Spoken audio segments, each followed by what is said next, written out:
ये कहानी है इकबाल की। एक 16 साल का बच्चा जो अपने अब्बू के साथ एक छोटे से गांव में रहता था। इकबाल के पिता बीमार थे, इसीलिए इकबाल को ही काम करके घर चलाना पड़ता था। एक दिन अचानक उसकी अब्बू की तबीयत कुछ ज्यादा खराब हो गई और उसकी अब्बू का देहांत हो गया। इकबाल की मदद करने वाला कोई नहीं था, इसलिए इकबाल खुद अपने अब्बू को कब्रिस्तान ले गया। वो अकेला सब कुछ कर रहा था। कब्र खोदते खोदते कब दोपहर से शाम और शाम से रात हो गई, उसे कुछ पता ही नहीं चला।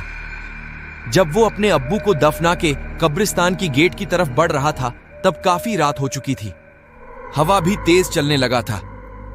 अचानक इकबाल को किसी ने पीछे से आवाज दिया, इक्कू। जब उसने पीछे मुड़कर देखा तो कोई नजर नहीं आया।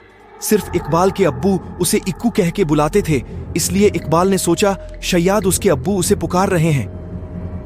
पर जब इकबाल ने जोर जोर से अब्बू अब्बू कहकर पुकारा, फिर भी कोई जवाब नहीं आया। तब वो डर गया और जल्दी जल्दी गेट की ओर बढ़ने लगा। लेकिन जैसे ही इकबाल गेट के नजदीक पहुंचा, अचानक गेट बंद हो गया। वो एकदम से घबरा गया। कब्रिस्तान की दीवारें और गेट इतनी ऊंची थीं कि वो उसे किसी भी तरह पार नहीं कर सकता था।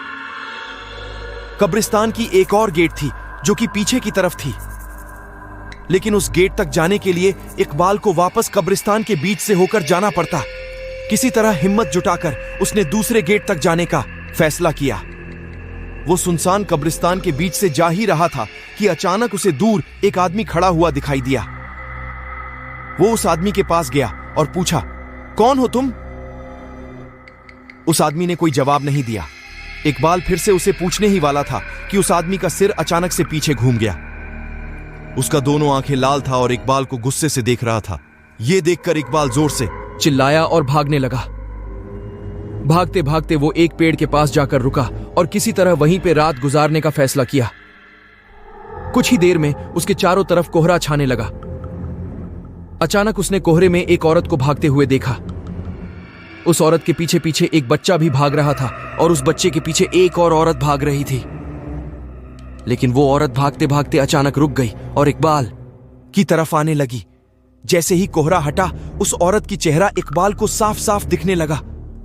उस औरत को देखकर इकबाल की रोंगटे खड़े हो गए, मानो जैसे कि वो औरत सालों से उस कब्रिस्तान में दफन हो।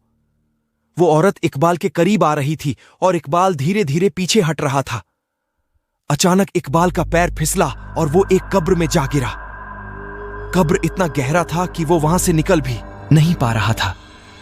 उसे लगा कि कोई उसे जमीन के अंदर खींच रही है। जब वो पीछे मुड़ा तो देखा कि वही औरत उसे खींच रही है। उसका आधा शरीर जमीन के अंदर जा चुका था कि अचानक उसे लगा कोई उसका हाथ पकड़ के ऊपर खींच रहा है। वो जैसे ही ऊपर आया, सीधा कब्रिस्तान के बाहर भागते हुए चला गया। उसे समझ आ गया था कि उसे ऊपर खींचने वाला उसके अब्बू ही था। इसीलिए कहते हैं, जो आपसे सच्चा प्यार करता है वो आपको मरने के बाद भी मदद करता है।